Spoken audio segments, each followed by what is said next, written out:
দয়াল আমার এই পথিয়ায় আসবে রে, আমি সদাই তাকি দিকে ছায়ারে, আমি সদাই তাকি পথের দিকে ছায়ারে। এই রাস্তাতে কত লোক যায় আর আসে, ও বীর কত রে বান্ধব।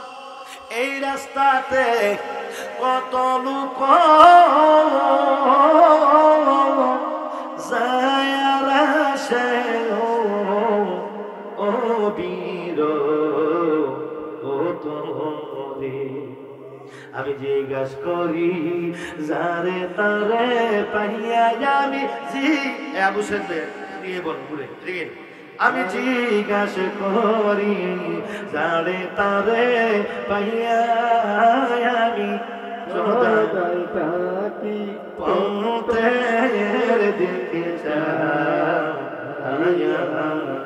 সাথে সাথে সালাম জানাই আখির জামানার নবী, মক্কার মুতি, মদিনার জ্যোতি, দুপুরের সাথী, উম্মতের কান্ডারি, আমার নবী, আপনার নবী, দো জাহানের বাদশা নবী, রাহমাতুল লিল আলামিন, হায়াতুন নবী, জিন্দা নবী, মুহাম্মদুর রাসূলুল্লাহ সাল্লাল্লাহু আলাইহি ওয়াসাল্লাম।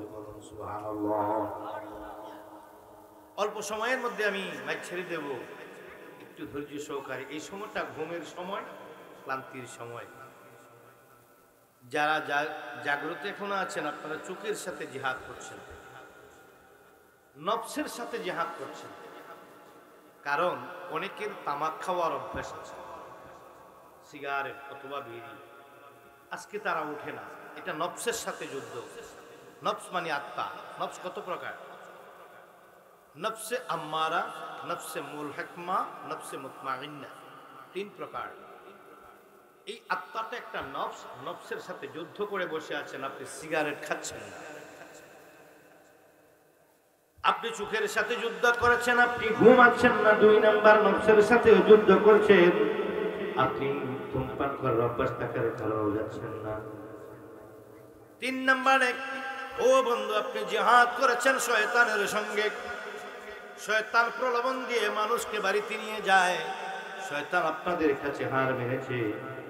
অতএব কারণে আপনি বলেন সবচেয়ে বড় আজকের মাহফিলে বসে থাকার জন্য, রাত 2টা বাজে এই মাহফিলে বসে থাকার জন্য আপনি বলেন আজকের জন্য সবচেয়ে বড় জিহাদি, ঠিক না বেটি?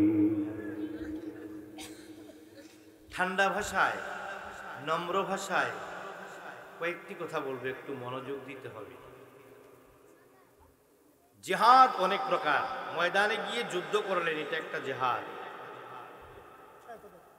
অন্যায় কাজের প্রতিবাদ করলেন, এটাও একটা জিহাদ। যুদ্ধের ময়দানে গেলেন, এটাও একটা জিহাদ। বাতিলের সাথে লড়াই করলেন, দলিল দিয়ে অথবা শক্তি দিয়ে, রাজনৈতিক শক্তি দিয়ে হোক আর টাকার শক্তি দিয়ে হোক, জনবলের শক্তি দিয়ে হোক, এটা একটা জিহাদ। এর চেয়ে বড় জিহাদ হলো নফসের জিহাদ, যেটাকে বলা হয় নফসে আম্মারা। তলোয়ারে যুদ্ধ করলে যুদ্ধ হবে না, বলো তলোয়ারে যুদ্ধ করলে জিহাদ হবে না। নফসের জিহাদ বড় জিহাদ, তাকো জানো না। নফসের জিহাদ বড় জিহাদ, তাকো জানো না। এই নফসের সাথে যুদ্ধ করতে হবে কিভাবে? আপনার চোখ যাবে একজন সুন্দর নারীর দিকে, সেখান থেকে আপনি চোখ ফিরিয়ে রাখবেন, এইটাও একটা জিহাদ।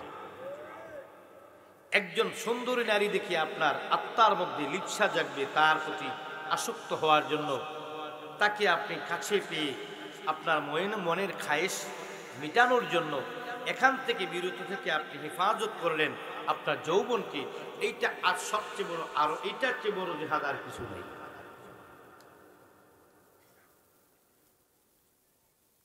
এই জিহাদে যে ব্যক্তি জয়ী হবে সে অমর হবে। চলো যাই অমরপুরে, যে দেশে মানুষ মরে না, যে দেশেতে বাস করি রে আজরাইলের ভয় থাকে না। চলো যাই অমরপুরে। আমার নবীর পাগলে পাগল, ও আমার বনগঞ্জের নবীর পাগলেরা, ও আমার বরিশালের নবীর পাগলেরা, ও আমার ভবানীপুরের নবীর পাগলেরা, ও আমার কি বন্ধুরা আমার পাশে কি দাওয়াত রেখেছি বৈষ্ণবপুর। হ্যাঁ, আমি দাওয়াত রেখেছি 9 তারিখে বৈষ্ণবপুর, 9 তারিখ, এই মাসের 9 তারিখ, আজকে 1 তারিখ না, 9 তারিখে দাওয়াত রেখেছি। বৈষ্ণবপুরের নবীর পাগলেরা, চরনারায়ণপুরের নবীর পাগলেরা, চরনারায়ণপুর চিনছেন, সন্দানীপুর, সন্দানীপুর, ও নবীর পাগলেরা শোনো, দাওয়াত দিয়ে দেব, দাওয়াত তো দিয়ে এলেছি 9 তারিখে কইলা। আমার ভাইয়েরা কবির মনোজীবন তোরের কান্না গান, এই মাহফিলটা বহু বছর পর্যন্ত চলে আসছে, মহব্বত করে থাকে। আমার নবীর পাগলেরা, এই পৃথিবীর যত জিহাদ আছে সবচেয়ে বড় জিহাদ হলো নফসের জিহাদ। চিৎকার মেরে বলুন সুবহানাল্লাহ। কয়েকটি জিনিসকে হেফাজতে রাখতে পারলে ভালো থাকবেন, কবরে, হাসরে, মিজানে, ফুলছেরাতে এবং পরকালে। পরকাল কি জিনিস সেটা পরিপূর্ণ ব্যাখ্যা দিতে পারবো না, সেখানে আধ্যাত্মিক অনেক দিক আছে। একটা হলো পরকাল আর একটা হলো পুণ্যজনম, এখানে ভেদ রাখি। এমন আছে কইও রাখতাম পারি, ঠিক নেই। বসবেন, চলে যাবেন, গেলেও সমস্যা নেই, কেউ না থাকলে চোখ বন্ধ করে কাম চালাই থাকবো, ছাড়তাম না। কারণ আপনারা চলে গেল, বাড়ির ভিতরে কয়েক হাজার মা বোন আছে, মোনাজাতের জন্য বসে আছে, ঘুমায় না, ঠিক কিনা বলেন? ঠিক তোর কিনা, তোরা ভাত খাওয়াইলাম। আল্লাহু আকবার বলেন, ইয়া রাসূলুল্লাহ বলেন। এতক্ষণ গরম ওয়াজ হয়েছে, তাজুল ইসলাম বাণী সেও গরম ওয়াজ করেছে, সাইফুল ইসলাম সাদকপুরি চাচা হুজুরও গরম ওয়াজ করেছে, মুফতি শামসুদ্দিন সাদকপুরি ছোট হুজুর তিনিও গরম ওয়াজ করেছে। আজকে আমি একটু নরম করব, গরম করবো না, নরম করবো। আর এই সময়টা কিন্তু গরম ওয়াজের সময় না, নরম ওয়াজের সময়, ভাবের সময়। ওরে দেখবি মাওলা নূর তাজিল্লাহ, চরম চোখের পর্দা খুলো, ভাবের দেশে চলো রে মানুষ, ভাবের দেশে চলো। বন্ধুরা গাভীর মনোযোগ, কয়েকটা জিনিসের হেফাজত করবেন, এই কথাটা বলে আমি কি মাইক ছেড়ে দেওয়ার চেষ্টা করব। 1 নম্বরে হেফাজত করবেন চোখের হেফাজত। সাধক কাকে বলে আমি বুঝাই দিয়ে যাচ্ছি। জীবনে বছরের পর বছর, বছরের পর বছর, এক বছর জীবন কাটাইছেন, ছোটবেলায় জোয়ান বয়সে মুরিদ হইছেন, আপনার ছেলের বয়স এখন যত তার চেয়ে আগে মুরিদ হয়েছেন, দাড়ি পেকেছে, এখনো সাধনার কোন ঘাটে বসতে পারেননি। কারণ কি? কেন গেলেন? কি করছেন এতদিন আপনি? হ্যাঁ, বিরিয়ানি খেয়েছেন শুধু? কেন? আমি অভিযানে বের হলাম 2000 সম্ভবত 1 সাল বা 2 সাল হবে, একটা অভিযানে নামলাম। অভিযানটা হলো প্রায় 7খানেক পীরের নাম লিস্ট করলাম।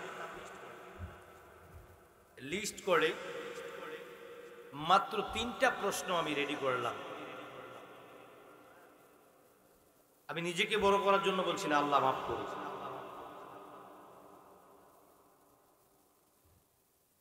সত্যি সত্যি সত্যি নিজেকে বড় করার জন্য না, চেতনা জাগানোর জন্য, অনুভূতি জাগানোর জন্য। আপনাদের তরিকতে যে গোলামি করেছেন, এতক্ষণ ওয়াজ চলছে, আমি ওয়াজ করবো না, নসিহত করবো।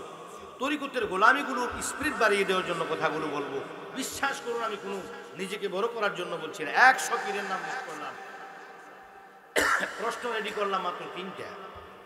1 নম্বরে প্রশ্ন হলো 30 হরফে কোরআন, 40 হরফে দেহ, এই 40টা হরফ বলে দেব।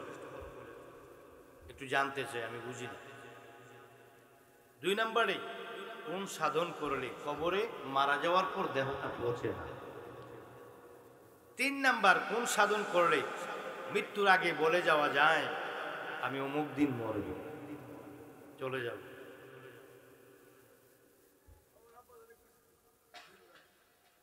আমার আব্বাজান বলে গিয়েছে, এটা আপনারা সবাই জানেন, সবাই জানেন আমার আব্বাজান বলে গিয়েছে। এরপরে মাসাকিনের আব্বা ওনার আব্বাও বলে গিয়েছে, কোন সাধনে পাব তোমারে ভান্ডারি মাওলারে, কোন সাধনে পাব তোমারে, কোন সাধনে পাব তোমারে মুর্শিদ দনরে, কোন সাধনে পাব তোমারে। দন জন জয় বল এসব কিছু কারণ পার করে কি নিবে আমারে ভান্ডারি মাওলারে, বলো কোন সাধনে পাব খুদারে, বলেন কোন সাধনে পাব খুদারে এ ভান্ডারি মাওলারে, কোন সাধনে পাব তোমারে। অশ্রুপূর্ণ দুই আঁখি শরণে মোর কত রাখি, নিদান কালে পাব নিতরে ভান্ডারি মাওলারে, কোন সাধনে পাব তোমারে, বলো কোন সাধনে পাব তোমারে ভান্ডারি মাওলারে, আরে কোন সাধনে পাব তোমারে। আরে এই কথা বলিস না কাকু, কথা বলিস না। ভাইরা আমার 3টি প্রশ্ন রেডি করলাম, রেডি করে লিখলাম। 1 নম্বরে দেহের 40টা হরফ, কোরআনের 30টা হরফ। বাকি 40টা হরফ কেমন না কোরআনের 30টা হরফের সাথে আর 10টা অ্যাড হয়েছে, এগুলা 10টা কি নাম কি? এগুলো কোন সাধনে কবরে দেহ পচে না, আর কোন সাধনে মরার আগে বলে দেওয়া যায় আমি অমুক দিন মরব। যে ব্যক্তি মরার আগে মরতে পারে ওই ব্যক্তি বলতে পারে আমি কবে মরব। চলো যাই অমর পড়ে যে দেশে মানুষ মরে না, যে দেশে যে দেশেতে বাস করিলে আজরাইলের ভয় থাকে না, চলো যাই অমরপুরে। আমার ভাইয়েরা গাড়ির মনোযোগ, অন্তরের কান লাগাও। আমার ভাইয়েরা 3টি প্রশ্ন নিয়ে 100 বুজুর্গ লোকের একটা লিস্ট করলাম, ওদের কাছে মত বিনিময় করার জন্য আমি অজানা এক পথে চলতে লাগলাম। আমার অভিযান চললো 1.5 বছর। কত বছর? আমি তো আর আজারের লোক না, আজকে এনে যাবো পরের দিন এনে যাবো, আমার তো কাজকর্ম আছে, প্রতিদিন তো মাহফিলে যাই। এর মধ্যে 1.5 বছরে আমি অভিযান করে লিস্ট করে আমি 100 জন থেকে মাত্র 12 জন লোকের কাছে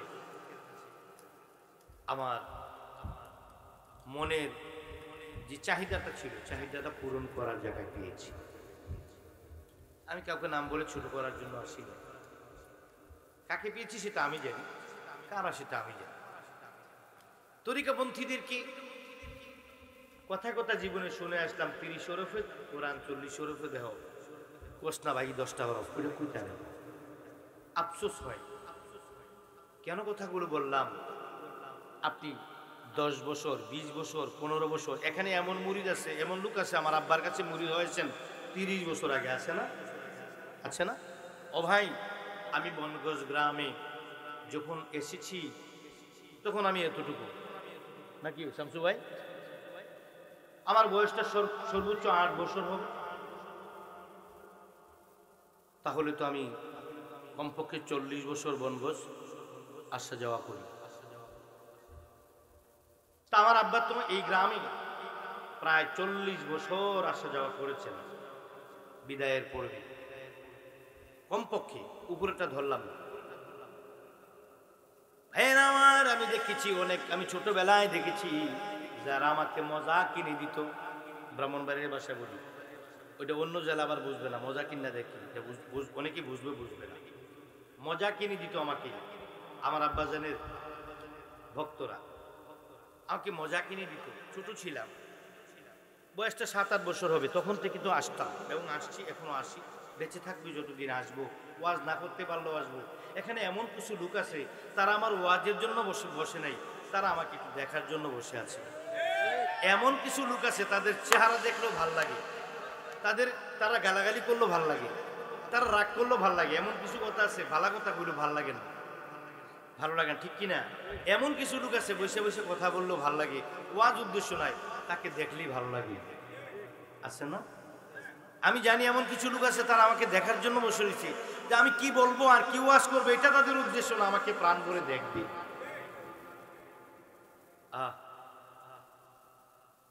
তোমায় দেখলে লাগে ভালারে না দেখিলে প্রাণে মরি, না দেখিলে প্রাণে মরি, অঙ্গ যায় জ্বলিয়া রে সেদিন কালিয়া। তোরে দেখলেই লাগে ভালারে সেদিন কালিয়া। মুর্শিদ কি মায়া লাগাইলি রে বাজার, কি মায়া লাগাইলি।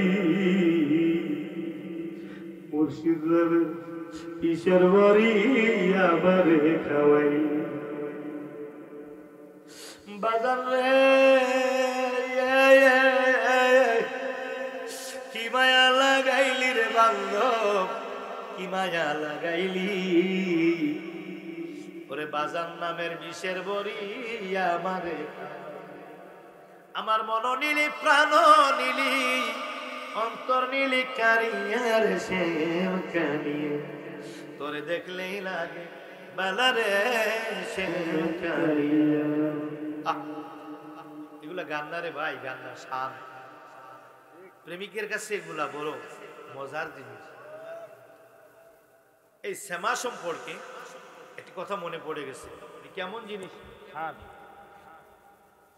দলিলের মধ্যে গান বাজনা যে মানুষ করে, শ্যামা মাহফিল করে, এগুলা কিন্তু শর্তে আছে, শর্তের বাইরে গেলে হারাম হয়। শর্তের বাইরে গেলে শ্যামা কার জন্য জায়েজ জানেন? আহালুল্লাহর জন্য। কার জন্য? এই গানটা কার জন্য করা, এটা বলার জন্য উদাহরণ দিচ্ছি। কোন আশেককে যদি 40 দিন কোথাও আটকিয়ে রাখা হয়, কোথাও যে আটকিয়ে রাখা হয়, তাকে খাওন না দিয়ে, এই খাওন ছাড়া যদি তাকে শুধু শ্যামা মাহফিল দিলে, যদি 40 দিন না খেয়ে শ্যামা মাহফিল শুনি, সে থাকতে পারে। ওজোর ব্যতীত, খাওন ব্যতীত, ঘুম ব্যতীত 40 দিন যদি শ্যামা 40 দিন পর্যন্ত সে হালে থাকতে পারে, তাকে বলা হয় আহালুল্লাহ। আহালুল্লাহর জন্য শ্যামা মাহফিলটা হলো সবচেয়ে বড় ইবাদত। এই আশেক পাই না, এজন্য প্রায় মাহফিলে আমি বলি প্রচলিত গান বাজনা হারাম। এই বেটা, আহালুল্লাহ ছিল মাওলানা জালালউদ্দিন রুমি, আহালুল্লাহ ছিল এই যুগে আল্লামা পীর নজরুল ইসলাম সাদতপুরি। হায় হায় হায় হায়, ওইদিকে গেলে আমার অবস্থা খারাপ হয়ে যাবে, অন্য হালে চলে যাব না সেদিক। আমার আব্বাজি কি করতেন রাতের বেলা, আমরা দেখতাম, পাশে যারা থাকতাম। আমার আব্বাজান কোন স্টেজে গান গেয়েছে কোনোদিন? কোন মাহফিলে, কোন অনুষ্ঠানে গিয়ে আব্বাই এই গান যেগুলো ক্যাসেটে শুন, এই ধরনের গান গেয়েছে? উনি কম্পিউটারে এগুলো কি করেছেন, ওই যে স্টুডিওতে রেকর্ড করেছেন। ওই যে মহিলা টহিলা সিনারি দেখেন, এগুলো আমার আব্বাজানের কোনো সিনারি নয়, এটি কেটে কেটে অন্য জায়গা থেকে এডিট করে, কম্পিউটার দিয়ে এডিট করে লাগানো হয়েছে। আমার আব্বা গাজাওয়ালা ভান্ডারি না, আমার আব্বা নামাজওয়ালা ভান্ডারি। আমার আব্বা শরীয়তের বরখেলাফের কোনো কাজ কোনোদিন করেননি। কোনো অনুষ্ঠানে জীবনে কেউ দেখে নাই সাধকপুরি কোনোদিন ঢোল বাজাইছে, হারমোনিয়াম বাজাইছে, তবলা বাজাইছে। এগুলা কি জিনিস উনি দেখেও নাই, কোনোদিন বলতেও পারে না, বাজায়ও নাই। এইগুলো কম্পিউটার দ্বারা এডিট করা হয়েছে স্টুডিওতে। উনি কেমনে কোনটা বাজে জানতেও না। এই শানগুলো উপহার দিয়েছেন নবীর শান। কার শান? বাবা,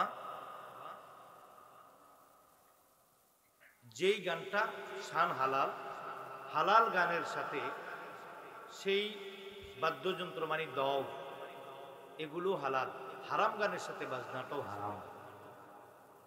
এবার শুনো আমার ভাইয়েরা, গভীর মনোযোগ। জালালউদ্দিন রুমি রাহমাতুল্লাহি তাআলা আলাইহি, উনি ছিলেন হালের লোক। ওনাকে বলেন আহারুল্লাহ। আমার বাবা সাদতপুরি মাওলানা, উনি ছিলেন হালের লোক। কেমন হাল সেটা আমি নিজের চোখে জীবনে দীর্ঘদিন আল্লাহ আমাকে আব্বাজানের পাশে থেকে থেকে আমি দেখেছি কি পাগলামি করেছেন। ভাইয়েরা আমার, গভীর মনোযোগ। এই জজবাহাল যাদের অন্তরের মধ্যে আছে, আমাদের কালামগুলো তাদের জন্য শান এবং কালাম। যারা শান বোঝে না তাদের জন্য এগুলো শোনাও হারাম, দেখাও হারাম, তাদের নজরও দেখে হারাম। এই জন্য ফেসবুকে বকর চক্কর লেখে, নিজে কানা পথ দেখে না, অন্যের রাস্তা দেখে। জালাল, তোমরা চলে যাও, নিজে কানা পথ দেখে না। আমি আজকে কিন্তু ওয়াজ করবো না, ওয়াজ করলে কোরআন হাদিসের আলোচনা করতাম। আমি ভক্তদের কিছু নসিহত করছি। ফকির স্টেজে চলে আসে। নিজে কানা পথ দেখে না, অন্যের রাস্তা দেখায়, ধর্ম নিয়ে চল চাতুরি, ধরা খাবি শেষ বেলায়। নিজে কানা পথ দেখে না। আমার নবীর পাগলের ও ভাইয়েরা আমার, শুনুন। এইবার আসলে এটার নাম হলো কালাম। আমার কালাম গুরু দেখে দেখে মানুষ অনেকে মজা করে, আর অনেকে ভাবে পড়ে যায়, অনেকে কান্দে, আর অনেকে হাসে, মজা লাগে। জমছে রে। আর আমি যখন কালাম গাই তখন আমি কাঁদি, কারণ আমার দৃষ্টিটা, আমার মনের দৃষ্টিটা যে জায়গায়, তোমরা যখন শোনো তোমাদের খেয়ালটা সেই জায়গায় নেই। আমি যখন গাই আমার মুর্শিদ হারানোর ব্যথায় গাই, তোমরা মনে করো আমি আধুনিক গান গাই না। না না না, আধুনিক গান গাই না আমি। আমার প্রেমের জানাগুলো যখন ওঠে, আমার মনিবের স্মরণে পড়ে আমি কালামগুলো গাই। প্রেম কি জ্বালা রে, হৃদয় কালা এই জ্বালা আগুনে। কষ্ট হইতেছে আপনাদের? আর 10 মিনিট কমু। আমার মনে বলে দিবায়াদে ওরে জ্বালা, একবারে কি দিনে হৃদয় কালায় আমার মুর্শিদের আগুনে। প্রেম কি জ্বালা রে, হৃদয় কালায় জ্বালা আগুনে। বাজার বলতেছিলাম, অনেক বছর হয়েছে মুর্শিদের গোলামি করেছেন। আমরা যখন রাজাপুর ছিলাম তখন এই ফকির নজরুল ইসলাম, উনি কই,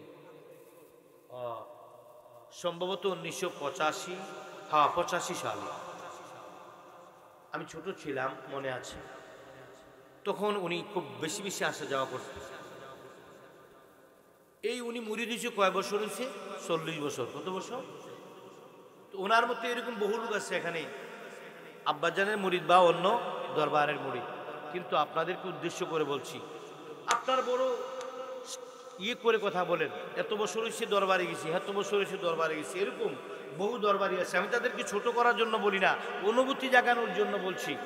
এত বছর হয়েছে দরবারে গেছি, এমন লোক আছে এত বছর দরবারে গেছে, এখনো এত বছর দরবারে যাওয়ার পরে তার কাশফ হয়ে নাই, তার কলব জিন্দা হয় নাই, সে এখনো এলহাম প্রাপ্ত হয় নাই। ঠিক কিনা বলুন? আল্লাহর পক্ষ থেকে তার কাছে এখনো এলহাম আসে না। তাকে যদি জিজ্ঞেস করি 40টা হরফ বলো, বলতে পারে না। কোন সাধনে কবরে জিন্দা থাকা যায় সে বলতে পারে না। কোন সাধনে মরার আগে বলা যায়। এই ধরনের আমি বহু 100 প্রশ্ন তুলে ধরতে পারবো।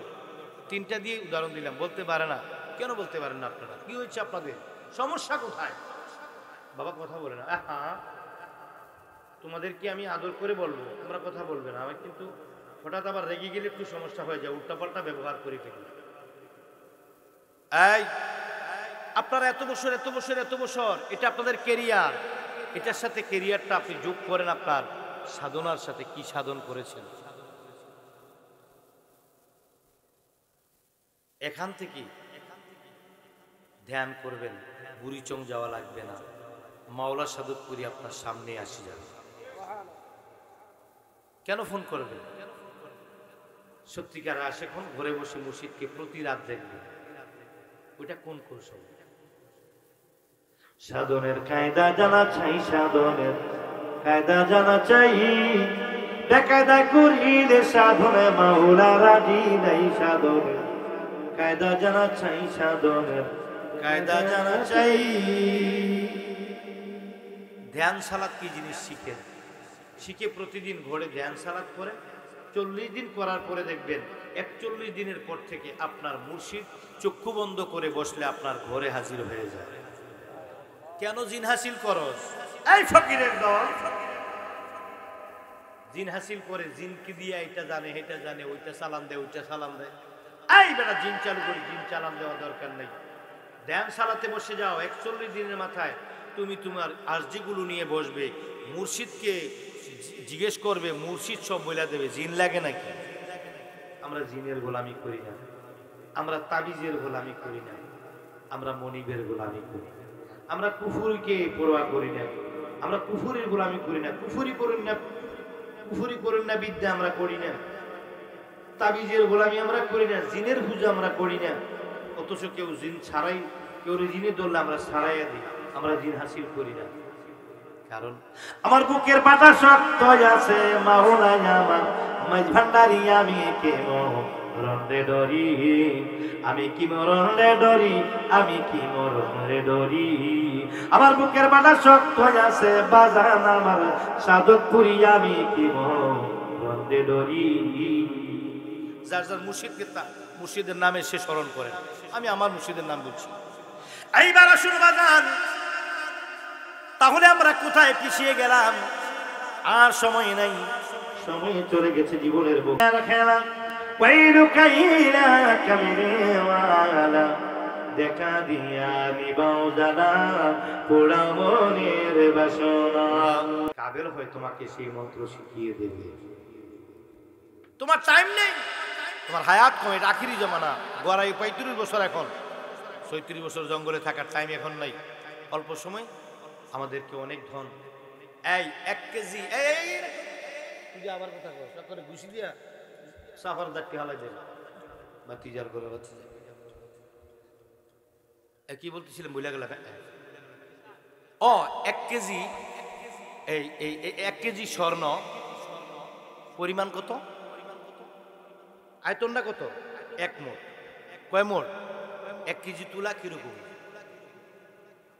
10 কেজি তুলা নিতে হলে মাথায় নিতে হবে অনেক বড় বস্তা, আর 10 কেজি স্বর্ণ প্যান্টের পকেটে নিয়ে যাওয়া যাবে, ঠিক না বেঠি?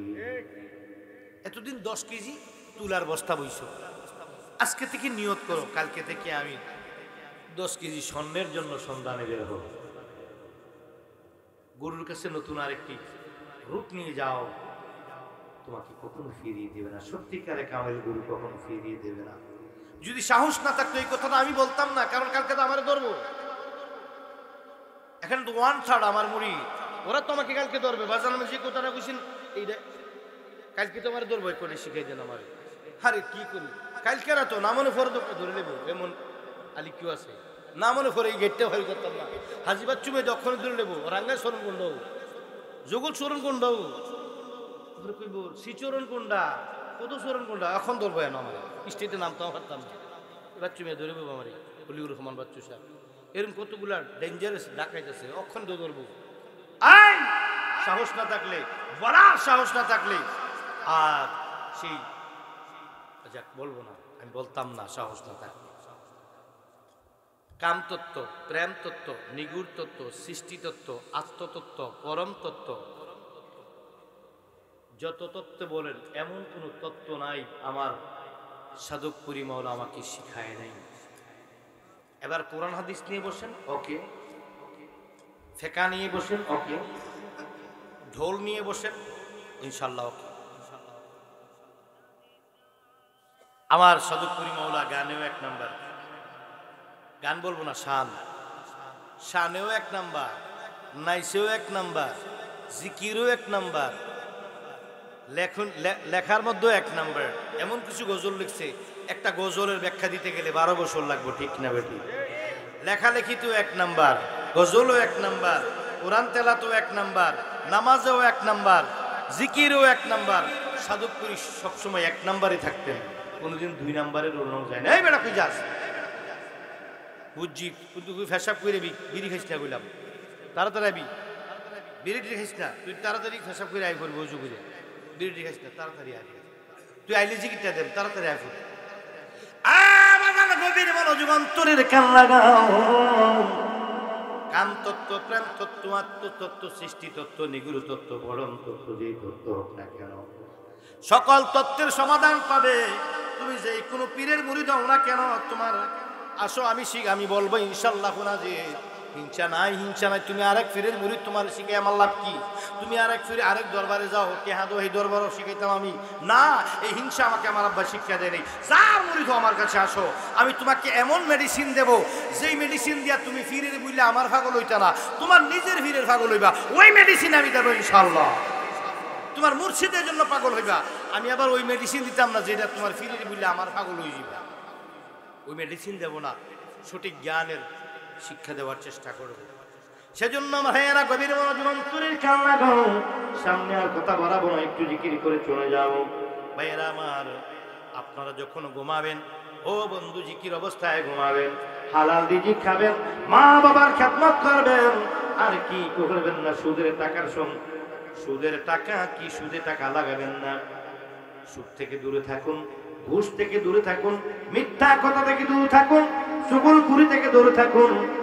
আর 4টা জিনিসকে হেফাজত করতে পারলে আমি সাধক ফকির। এই শেষ কথা, এটি শুরুতে এই কথাটা ছিল, শেষ ওই কথাটা বলবো। এটা হুজুর বলবো, এটা আমার মনে আছে। একটা স্লিপ দিচ্ছে, এটা গজল গাওয়ার লেগে গাইয়ে দিয়ে যাবো। 4টা কথা বলে আমি একটু জিকির করে চলে যাব। এটা দিয়ে শুরু করেছিলাম, মাঝখানে অনেক কথা চলে এসেছে, আবার এটা দিয়ে শেষ করি। 1 নাম্বার, হেফাজত করবেন চক্ষু। কি? ও বাবা, 4টা জিনিসের হেফাজত করলেই চলবে। তুমি ফকির এবং তুমি কামেল এবং তুমি সাধক। বেশি সাধন লাগবে না, বেশি সাধন লাগবে না। ভালো জিনিস খাবেন, পরিমাণে কম খাবেন। 1 নাম্বার, হেফাজত করবেন চক্ষু, অশ্লীল জিনিস দেখা থেকে এবং লোভ থেকে। আল্লাহু আকবার বলেন, ইয়া রাসূলুল্লাহ বলেন, ইয়া আল্লাহ, ইয়া আল্লাহ, ইয়া আল্লাহ। কালাম বলি, আমার সাথে যারা পারেন বলবেন, দয়াল আমার এই পথিয়া আসবে রে, আমি সদাই থাকি পথে এর দিকে চাই। এই গজলটা জীবনে বহুবার শুনছেন, ক্যাসেট, ইউটিউব। এই পত্রা কোনটা যেটা হেন জীবনে চিন্তা করেন নাই, পত্রা দেখাই দিয়ে যায়। এই পথ, কোন পথ? চক্ষু। কোন পথ? চক্ষু বন্ধ করলে বাজান আসবে। দয়াল আমার এই পথিয়া আসবে রে, আমি সদাই থাকি দিকে চাই, আমি সদাই থাকি পথের দিকে চাই। এই রাস্তাতে ও তলুক যায় আর আসে, ও বীর ও তোরে বান্ধব, এই রাস্তাতে কত লোক যায় আর আসে, ও বীর ও তোরে। আমি জিজ্ঞাস করি যারে তারে পাইয়া, আমি আবু সাইদ নিয়ে বল ঘুরে ঠিক। আমি জিজ্ঞাস করি যারে তারে পাইয়া, আমি সদাই থাকি পথের দিকে দয়াল আমার এই পথ দিয়া আসব রে, আমি সদাই থাকি পথের দিকে রে। এই দিনের এই নিবেদন বাজার দেখা দিয়া সৌজি তোমার এই গোলামের এই নিবেদন বাজার দেখা দিয়া সৌজি আমি বাঁচব না গো তোমারে হারাইয়া, আমি বাঁচব না গো তোমারে হারাইয়া, আমি সদাই থাকি পথের দিকে রে দয়াল এই পথিয়া আসবে আমি সদাই থাকি পথের দিকে রে। এই কালামগুলো দুই দলের কাছে ভালো লাগবে। এক নম্বরে যারা বেডি ইতের লোকে প্রেম করে শেখ খাইছে ঠিক কিনা, আর দুই নম্বরে যারা মুর্শিদের ফেমা গুনে ফুটছে ওই শেখা উন্নারা কালামগুলা লস, কোনো লাভ নাই। আর মুর্শিদের প্রেমে ফয়দা যেগুলো কান্দে, কালাম একটাই, কালাম কিন্তু একটাই, অর্থ দুই দিকে যাবে। মুর্শিদের ফোরাদের জন্য হইবে এবাদত করে আজ, আর মাইয়ার প্রেমে ফয়দা শেখ খায়া যে গাইব এবং শুনবো তার কলরটা হয়ে যাবে গজব। হ্যাঁ, আমরা অনেক কালাম গাই যেগুলো শেখা উন্নারা হলে, আমরা ওই শেখা উন্না না, আমরা কোন জায়গা দিয়ে কালামটা কই আর একটা কালাম দিয়ে বুঝাই, কোন জায়গাটা দিয়ে কই বুঝবেন? বলবো বলবো ফোরারে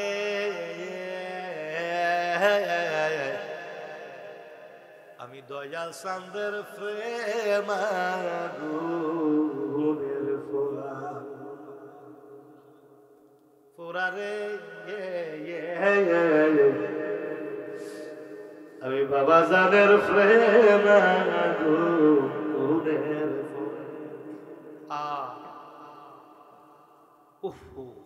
ওই কালামটা তো শেষ করিনি, মাঝখান দিয়ে আবার আইসা যাক, সেটা শেষ, সেটা আর বলবো না। আহা বাজার কি যাতনা বেশি বুঝি বেশি কিসে কবু আসি বেশি ধ্বংসেরই যারে, চুরুষি কি জন ভ্রমে কি কখন ব্যতীত বেদন বুঝিতে পারে। বাতাস না থাকলে সাগরে ঢেউ আসে না, প্রেম না থাকলে চোখের পানি এবং ভাব আসে না। প্রেমিকের জন্য কালাম হলো ইবাদত, আর দুনিয়ার প্রেমের জন্য এগুলা হলো অশান্তি, দুর্গতি, লাঞ্ছনা। এই সুখের ফানির কোনো লাভ নেই। এই সুখের ফানির জন্য তোমাকে আল্লাহর দরবারে হিসাব দিতে হবে, তুমি কোন কাজে সুখের পানি বিয়ে করছো।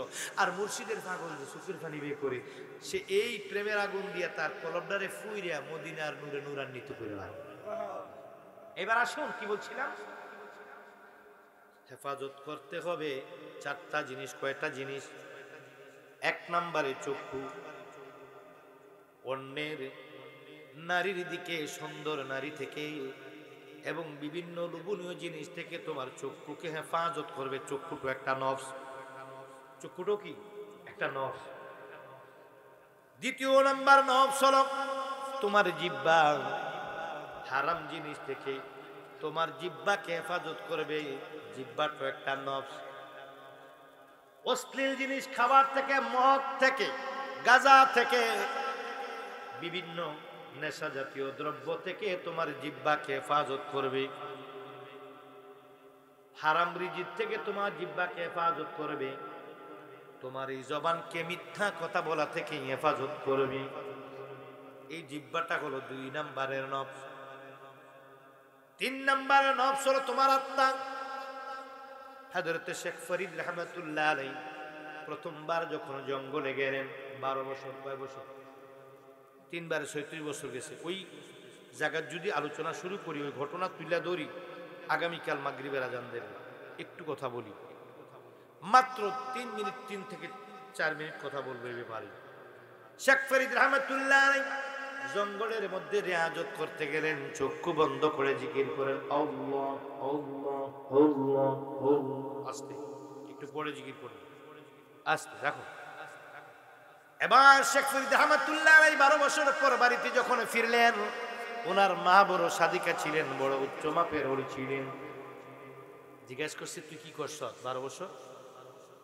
লাগবে না, ওইটাই চলবে, ঠিক আছে, আর লাগবে না, এখন বলবো। 12 বছর তুই কি করছ আব্বা? আল্লাহ জিকির করছি, চক্ষু বন্ধ করে জঙ্গলে। খাইছুত কি? গাছের পাতা। কয় তোর সাধন হইছে না, আবার যা। কেন মা?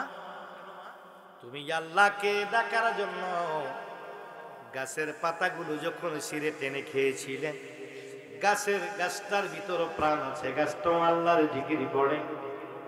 ওই গাছের পাতাগুলো আল্লাহর জিকির করে। একজন জাকের হয়ে আরেকজন জাকেরকে হত্যা করেছ, এই জন্য তোমার কি হয় নাই? সাধন হয় নাই। দ্বিতীয়বার গেল 3টা রুটি নিয়ে, 12 বছর, আবার 24 বছর পরে দেশে আসলেন মার কাছে। আব্বা কি করছ? কয় 3টা রুটি নিয়ে বসেছিলাম। কয় পেটে তুমি কি এতদিন কি করছো? আল্লাহর জিকির।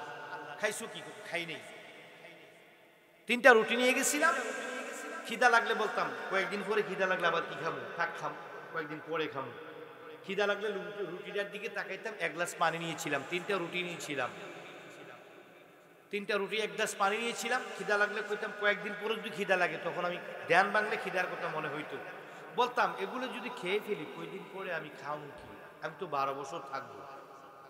এই করে করে আমি 12 বছর কাটাইছি, আর খাই নেই। 12 বছর পরে যখন ধ্যান ভাঙছে, যাক 12 বছর যেহেতু খাইনি, এখন আর দরকার নেই, এগুলা তক্তা হয়ে গেছে।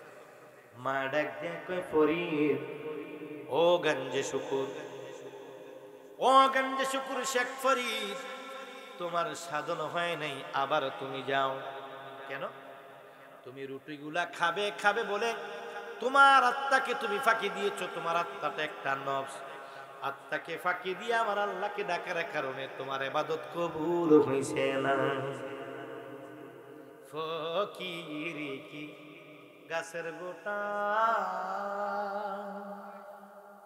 ওরে দেখি যদি স্বর্গে যাইতো। এই হাজী সাহেব আর ইয়া ফকির দুজনে দিক দিয়ে চেয়ার নিয়ে এসে বসেন, তোমরা সামনে যাও। ওরে দেখি যদি স্বর্গে যাইতো, তবে বারাবান্ত কেনা। এদিকে আসুন, চেয়ারটা নিয়ে আসুন। এই ফকির দিকে কই, নজরুল ফকির কই? ওরে দেখি যদি স্বর্গে যাইতো। আরে এই ষোলোবেলা গেছে রে, আমি যখন ষোলো তখন দরবারে গেছি, মায়া লাগে। আমার বাপ আব্বাকে যেমন মায়া লাগে, ওদের কিরম মায়া লাগে। আমি অনেক ভালোবাসি ওদেরকে অনেক ভালোবাসি। এরা আমাকে মজা কিনে খাওয়াইতো। নজরুল ফকির রাজাপুর আমাদের বাড়ি ছিল তখন। অরিজিনালি আমরা সাধকপুরি। মাঝখানে 3 বছর রাজাপুর ছিলাম, বাড়ি করেছিলাম। আমার মামার বাড়ি রাজাপুর, তবে মামার বাড়িতে থাকি নাই, আমরা বাড়ি করেছিলাম। তখন রাজাপুরের বিশ্বাস হিসাবে এই এলাকার মানুষ আব্বাকে চিনত, যে সেদিকে যাচ্ছি না, অনেক ইতিহাস। আমরা যখন রাজাপুর, আমি ছোট তখন এরা গেছে, এদেরকে খুব মায়া লাগে, এদেরকে দেখলে চোখের বানিয়ে আসে। আর আব্বার জোয়ানকালের ছেলেরা আমাকে অনেক আদর করতো। এখন মুর্শিদের আওলাদ হিসেবে এই জন্য তাজিম করে, যদিও আমি ওদেরকে অন্যভাবে দেখি, অনেক আদর করছে আমাকে। আহা, সেই স্মৃতিগুলো মনে পড়লে কষ্ট হয়। এই বনগজে আমার আব্বা পায়ে হেঁটে হেঁটে আখাউড়া রেল স্টেশন নেমে পায়ে হেঁটে হেঁটে কত শতবার এসেছে, আপনারাই তার সাক্ষী। এই বনগজের এমন কোনো ঘর নাই, অন্য পীরের মুরিদ যত পীরের মুরিদানে আছে, আব্বা কোনোদিন মুরিদ টুকায় নেই, যাকে ইচ্ছে তাকে ভালোবেসে তার ঘরে চলে যেত। এই বনগজের এমন কোনো ঘর নাই আমার আব্বাজানের কদম লাগিনি। এই নূরপুর জয়নগর দিয়ে আমার আব্বার সফর শুরু, পরবর্তীতে বনগজ, পরবর্তীতে নূরপুর, পরবর্তীতে ঘাটিয়ারা পাশে। আমি এগুলো স্মৃতিগুলো আব্বার সাথে ছোটবেলায় আসতাম, স্মৃতিগুলো আমাকে অনেক কষ্ট দেয় মাঝে মাঝে। এই মানুষগুলোকে অনেক ভালোবাসি বাবা। আমার আব্বা যখন এখানে আসতো তখন আব্বা কিন্তু মাইজবান্ডার যায়নি, তখন নজরুল পীর বলতো, রাজাপুরের নজরুল পীর নাকি শামসু ভাই, হাজি সাহেব, রাজাপুরের নজরুল ইসলাম সুন্নি আল কাদেরী রাজাপুরের হিসাব করতো। আমরা কিন্তু অরিজিনালি সাধকপুর ফকির বাড়ি আমাদের বংশধর। মাঝখানে রাজাপুর ছিলাম, এখন বুড়িচং আছে। বুড়িচং থেকে হয় আল্লাহ, বুড়িচং হয়তো কত হাজার বছর, কত 100 বছর, কতদিন রাখি এটা আল্লাহ জানে। আমার আব্বা পায়ে হেঁটে হেঁটে কত কষ্ট করে দরকার থেকে হেঁটে এসেছেন, আখাউড়া থেকে হেঁটে হেঁটে আসতেন। এই বিল দিয়ে আমি আব্বার সাথে আসতাম, কত কথা বলতেন আসার সময়। তোমার কথা মনে হইল, বুকে আগুন জ্বলে রে মুর্শিদ, বুকে আগুন জ্বলে, আমি ঘুম হইতে চমকাইয়া উঠি, মুর্শিদে মুর্শিদ বলে দয়া বাজারে।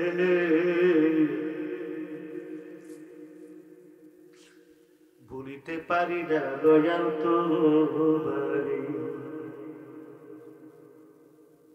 প্রাণের সবার মুর্শিদকে সবাই স্মরণ করে, আমার আব্বাকে স্মরণ করতে হবে তারা।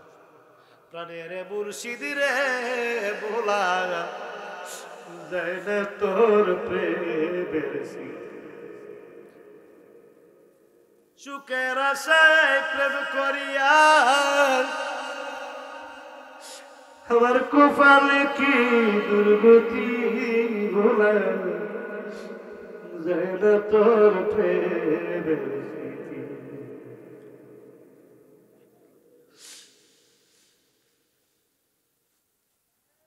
এই গ্রামে আসতে একটু আবেগ বেশি হয়, জন্য এই গ্রামে আব্বার সাথে আমি বেশি এসেছি। আজ আব্বার স্মরণে মাহফিল করতে হচ্ছে। বনগঞ্জবাসী, তোমাদেরকে আমার আব্বা অনেক আদর করেছেন, তোমরা যার মুরিদ হও। আমার আব্বা অনেক বনগঞ্জে সময় দিচ্ছে, সেদিকে যাচ্ছি না আমি, জিগিরে চলে যাবো এখনই। 2 নম্বর নফস হলো কি? জিহ্বা। 2 নম্বর নফস কি? জিহ্বা। 3 নম্বর নফস তোমার আত্মা। কি? মা বলেন শেখ ফরিদ, তুমি তোমার আত্মাকে ফাঁকি দিয়েছ, নফসকে ফাঁকি দিয়েছ। রুটি খাবে বলে খাও নাই, তোমার সাধন হয় নাই। ফকির গাছের গোটা, ওরে দেখি যদি স্বর্গে যাইতো তবে বারাবার তোকে তা।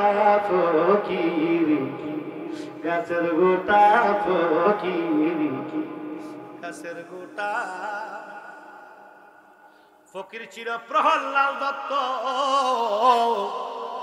ফকিরি বড়ই শক্ত। ওরে বাইশ বাজারের বেত খাইয়া করেছিল পিতা। ফকির গাছের গোটা, ফকির কি গাছের গোটা।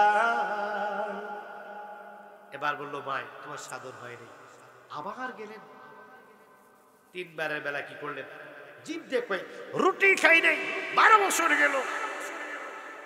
গাছের পাতা খাওয়া নেই, 12 বছর গেল। একটু খাইতেন না। এবার গিয়ে গভীর জঙ্গলে কূপ পেলেন, কূপের এই পারে ওপারে বড় গাছ ফালাইছে। গাছ ফালাইয়া নিজের গাছের মাঝখানে নিজের পাগুলো বাইন্দা, এবার নিজের পাগুলো বেঁধে মানে ইয়ে করেছে, মাথাটা নিচের দিকে দিয়েছে, পাগুলো উপরে দিয়েছে। 12 বছর। কয় বছর? 12 বছর শেষ, আজকে বাড়িতে আসবে। ফজরের আজান দিলে 12 বছর শেষ হবে, হওয়ার পরে বাড়িতে আসবে। ফজরের আজান দিচ্ছে, একটু পরে উঠে দড়িগুলো দিয়ে উপরে উঠে বান খুলে বাড়িতে আসবে। এমন সময় সকালবেলা কাক আসছে। কি আসছে? কাক আসছে। কাক এসে বলি, ফরিদ, আমি বড় ক্ষুধার্ত, আমাকে কিছু খাবার দাও। তুমি কি দেখো না আমি 12 বছর পাগুলো নিচের দিকে দিয়ে, উপরের দিকে, মাথাটা নিচের দিকে দিয়ে আল্লাহ আল্লাহ জিকির করে বাড়িতে রওনা দিছি। আমার কাছে তো কিছু নেই, কি দেবো? কয় মিথ্যা কথা বললে আল্লাহর কাছে নালিশ করবো। ভয় পেয়ে গেছে। রুটি না খাইয়া 12 বছর, পাতা খাইয়া গেল 12 বছর ক্যান্সার, রুটি খাইয়া 12 বছর গেল ক্যান্সার। ওখান জানি কোন বিপদে পড়ি। এই কাক কি করতাম, কি আছে বলো? পা আছে তোমার কাছে, খাওয়ান আছে দাও। কই খাওয়ান, কই দেখাও? আছে, দেখাইতে পারলে দিবা। কহ কহ না। তোমার দুইটা চোখ আছে নরম নরম, দুইটা চোখ দিয়ে দাও। গজলটা এই কালামটা অন্যদিকে নিয়ে না, আমি এই জায়গায় গিয়ে একটু গাচ্ছি। আমার সারা দেহ কে গো মাটি, ও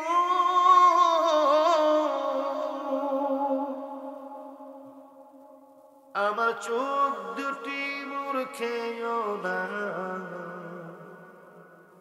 আমি মরে গেলেও আর দেখার সাথে মিটবে না রে, মিটবে না। ওই দুনিয়ার কোনো খেয়ালে করে নেই। শেখ ফরিদের ওই জায়গাটা থেকে বলছি। রাগ করছেন? রাগ করছেন? এবার কাক বলে, ফরিদ তোমার দুটি নরম চোখ দিয়ে দাও। ফরিদ বলে কাকরে 2 হাত জোর করে কান্দে আর কয়, আমার দুইটা চোখ খাইস না, একটা চোখ নেই আর একটা চোখ দিয়ে দে। ডরাইছি, চোখ না দিলে যদি আবার 12 বছর ক্যান্সেল হয়। এবার 2 হাত জোর করে, কাক কাক রে, আমার 2 নয়ন খাইস না, আমার একটা চোখ নিয়ে আর একটা চোখ রেখে যাই জন্য, আমার একটা চোখ দিয়ে আমার মুর্শিদের দেখবো।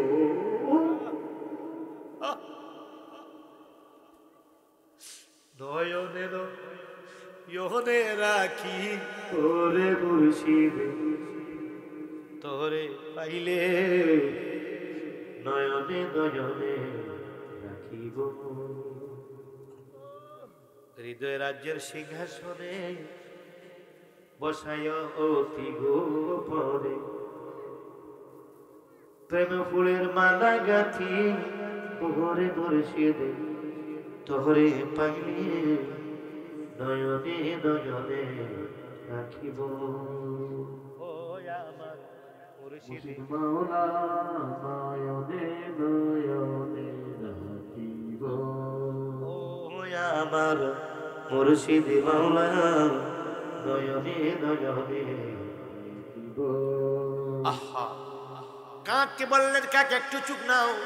কাক একটি চোখ নিয়ে চলে গেলেন, এভাবে ধরলেন, কাক চোখ নিয়ে চলে গেলেন। উঠে যাওয়ার পর আরেকটা কাক আয়া কয়, তুমি আমারে খাওন দাও। নাই তো, ওরে না খাওন দিলা, তো আমার একটা চোখ এটা দিয়ে আমার বাজানরে দেখবো, এটা নিবি? তুমি আরে দিছ, আমার যদি না তো আল্লাহর কাছে বিচার দেন। বেইনসাফি করছে, একজনকে দিছে আরেকজনকে দেয়নি। এবার ভয়ে 12 বছর নিয়ে ক্যান্সেল হয়, এভাবে ধরছে, ওইটাও নিয়ে গেছে। আর কিবলামুখী হই, চোখগুলো দিয়ে রক্ত পড়ে, 2 হাত তুলে আল্লাহর কাছে কাঁদলে আর কয়, বাবু ও মাওলা গো, দয়া করে আমাকে 2টো চোখ দান করো, আমি আমার গরিব মুর্শিদের নুরানি চেহারাটা দেখার জন্য, দুনিয়ার কোন কাজের জন্য তোমার কাছে চাইতাম না, চাইছি শুধু আমার বাজারের ওই চাঁদ মুখ দেখার জন্য। কালো হোক আর শ্যামলা হোক, শ্যামবর্ণ হোক আর কালো হোক, বিশ্রী হোক আর সুশ্রী হোক আর যত সুন্দর হোক, নূরের পুতুল হোক আর কাকের মতো কালা হোক, চেহারা সুন্দর হোক আর বিশ্রী হোক, যার মুর্শিদের চেহারাটা তার কাছে যত মায়া লাগে, অন্যের কাছে এমন লাগে না। এই জন্য মুর্শিদের সবাই কয় কালা। কি কয়? কালা আমার মাথার বেনি, কালা আমার চোখের মনি গো কালা ঘরের বাহিরে করলি রে আমারে। সুন্দর আর কেউ না, সব গান খালি কালায় কয়। এই কালা সেই কালা না, কাবার ঘর কালা, কোরআনের অক্ষর কালা বাবা, সব কালা কালা না। এই বন্ধু আপনাদেরকে অনুরোধ করে যাই, এখনো সময় আছে, শুধু একটা নাম লইয়া যান, যেই নামের গুণে আগুন পানি হয়ে যায়, যেই নামের গুণে কি ফুল ছাড়া পার হওয়া যায়, যেই নামের গুণে কবরে মুক্তি পাওয়া যায়, যেই নামের গুণে আজরাইলের সাকরাতুল মউতের কষ্ট থেকে মুক্তি পাওয়া যায়। এবং কোন সাধন করলে, চারটা কথা বলছিলাম, আরটা বই দিয়েছি, কোন সাধন করলে তোমার সামনে আজরাইল তার নিজের সুরতে আসবে না, তোমার মুর্শিদের সুরতে আসবে, ওই সাধন তো জিগাইয়া লইও বাজানের কাছে। আজকে 5টা কথা বলে গেলাম, 1 বছর পরে ইন্টারভিউ লইও, এটা করছো দূরা কইছো। 1 নম্বরে কোন সাধনে কি হয়, দেহ ফসে না কোমরে। 2 নম্বরে কি বলছিলাম ভুলে গেছেন উনি, তো কালকে কি করবেন গিয়ে ফিরে রে। কোন সাধন করলে কোন দিন মারা যাবেন বলে যাওয়া যায়, কোন সাধন করলে কি করা যায়, মরণ কবে হবে বলা যায়, কবরে কিভাবে দেহ পচে না সেটা বলা যায়। কোন সাধন করলে আজরাইল নিজের সুরতে আসে না, মুর্শিদের সুরতে